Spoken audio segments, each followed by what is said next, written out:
सरदार पटेल जन्म जयंती देश पालिब राष्ट्रीय एकता दिवस। भारतर लौह पुरुष 150तम जन्मवार्षिकी पालन को नहीं समग्र देश में विशेष कार्यक्रम। चलित वर्षर राष्ट्रीय एकता दिवसर अनन्य उत्सव में गुजरातर नर्मदा जिलार एकता नगर में एक भव्य परेड और सांस्कृतिक उत्सव अंतर्भुक्त हो। परेड समय सीएपीएफ और राज्य पुलिस बाहिनी सेमानंकर दक्षता श्रृंखला और वीरत्व प्रदर्शन करेंगे। परेड में महिला पुलिस अधिकारी और कर्मचारी अंशग्रहण उपर आलोकपात कर प्रधानमंत्री को प्रदान करा गार्ड ऑफ ऑनर जड़े महिला अधिकारी नेतृत्व में हो। चलित वर्ष परेड रे सीआरपीएफ 5 जन शौर्य चक्र पुरस्कार विजेता और बीएसएफ 16 जन वीरत्व पदक विजेता अंशग्रहण करेंगे। विशेषकर बीएसएफ भारतीय प्रजातिर कुकुर, गुजरात पुलिस अश्वारोही बाहिनी, Assam police motorcycle dare devil show एवं बीएसएफ ओटो बाहिनी एवं ओटो माउंटेड बैंड को नहीं एक परेड दल प्रमुख आकर्षण पलटिब। एनसीसी कैडेट एवं स्कूल बैंड सेमानंकर आकर्षणीय प्रदर्शन द्वारा यह समारोहर भव्यता वृद्धि करेंगे। विविधता मध्य एकता वार्ता उपरे गुरुत्व देवा पई विभिन्न राज्य एवं केन्द्रशासित अंचलरू प्रज्ञापन मेढ़ परेड रे अंशग्रहण करिबो। संस्कृति मंत्रणालय द्वारा आयोजित एक सांस्कृतिक कार्यक्रम में 900 कलाकार भारतीय शास्त्रीय नृत्य प्रदर्शन करेंगे, जहां आम संस्कृति और जातीय एकतार समृद्ध विविधता को आलोकित करिबो। भारतर लौह पुरुष सरदार वल्लभ भाई पटेल जन्मवार्षिकी राष्ट्रीय एकता दिवस प्रतिवर्ष अक्टोबर 31 रे पालन करा जाउछि।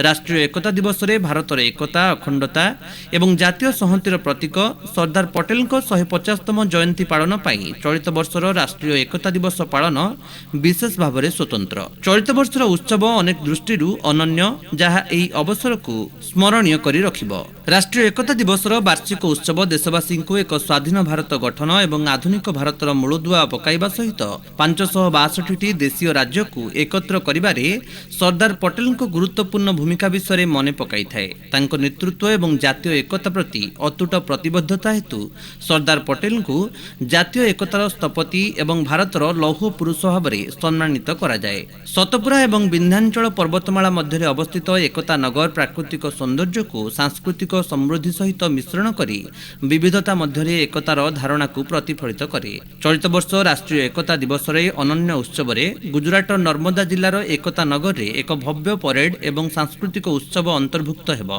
परेड समय केंद्रीय सशस्त्र पुलिस बाहिनी सीएपीएफ एवं राज्य पुलिस बाहिनी सेमानंकर दक्षता श्रृंखला एवं वीरत्व प्रदर्शन करेंगे। चलित वर्षर जातीय एकता दिवस परेड रे सीमा सुरक्षा बाहिनी बीएसएफ, केंद्रीय रिजर्व पुलिस फोर्स सीआरपीएफ, केंद्रीय शिल्प सुरक्षा बाहिनी सीआईएसएफ, भारत तृतीय सीमा पुलिस आईटीबीपी एवं सशस्त्र सीमा बल एसएसबी दल सहित आसाम, त्रिपुरा, ओडिशा, छत्तीसगढ़, मध्य प्रदेश, महाराष्ट्र, पंजाब, जम्मू काश्मीर, केरल, आंध्र प्रदेश एवं एनसीसी पुलिस बाहिनी सामिल हेबे। परेड रे अश्वारोही, ओटो माउंटेड दल, स्वदेशी कुकुर प्रजाति द्वारा प्रदर्शन एवं विभिन्न सामरिक कला एवं निरस्त्र युद्ध अभ्यास प्रदर्शित हेबो। एही परेड रे महिला पुलिस अधिकारी एवं कर्मचारी अंशग्रहण उपर आलोकपात करा जिवो। प्रधानमंत्री को प्रदान करा जाउथबा गार्ड ऑफ ऑनर रो नेतृत्व जने महिला अधिकारी नेबे। सीआईएसएफ एवं सीआरपीएफ रो महिला कर्मचारी माने भारतर झियो मानक शक्ति एवं साहस प्रदर्शन करी सामरिक कला एवं निरस्त्र युद्ध अभ्यास प्रदर्शन करिवे।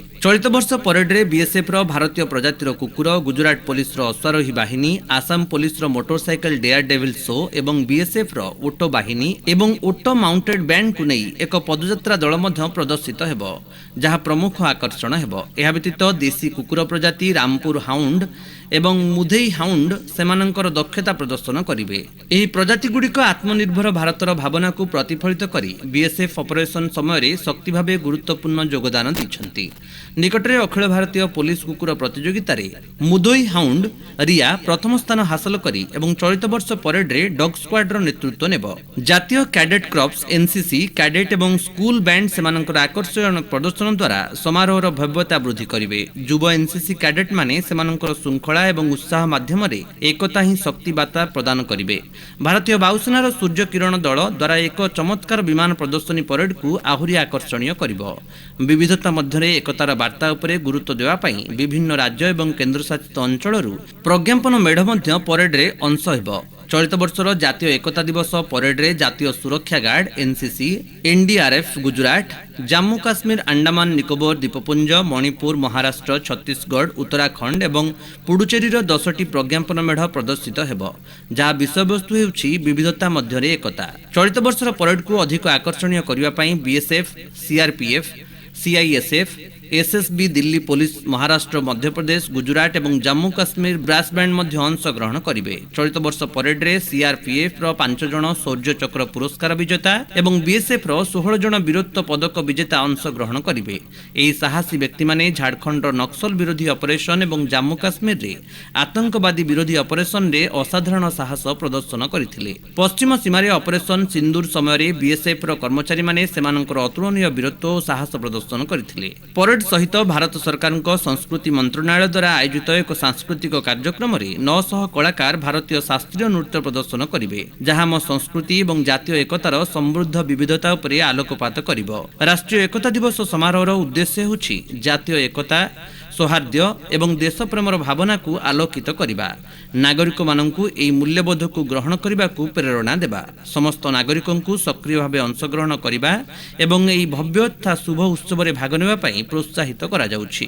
ନଭେମ୍ବର 1ରୁ 15, 2025 ପର୍ଯ୍ୟନ୍ତ ଏକତା ନଗର ଭାରତ ପର୍ବ ଆୟୋଜନ କରିବ, ଯେଉଁଥିରେ ବିଭିନ୍ନ ରାଜ୍ୟରୁ ସାଂସ୍କୃତିକ କାର୍ଯ୍ୟକ୍ରମ ଏବଂ ଏକ ଖାଦ୍ୟ ଉତ୍ସବ ପ୍ରଦର୍ଶିତ ହେବ। ନଭେମ୍ବର 15ରେ ଭଗବାନ ବିର୍ସା ମୁଣ୍ଡାଙ୍କ ଜୟନ୍ତୀ ପାଳନ କରୁଥିବା ସ୍ୱତନ୍ତ୍ର କାର୍ଯ୍ୟକ୍ରମ ସହିତ ଏହି ଉତ୍ସବ ସମାପ୍ତ ହେବ, ଯାହା ଆମର ଆଦିବାସୀ ସମ୍ପ୍ରଦାୟର ଗୌରବମୟ ସଂସ୍କୃତି ଏବଂ ଆବେଗକୁ ପ୍ରତିଫଳିତ କରିବ।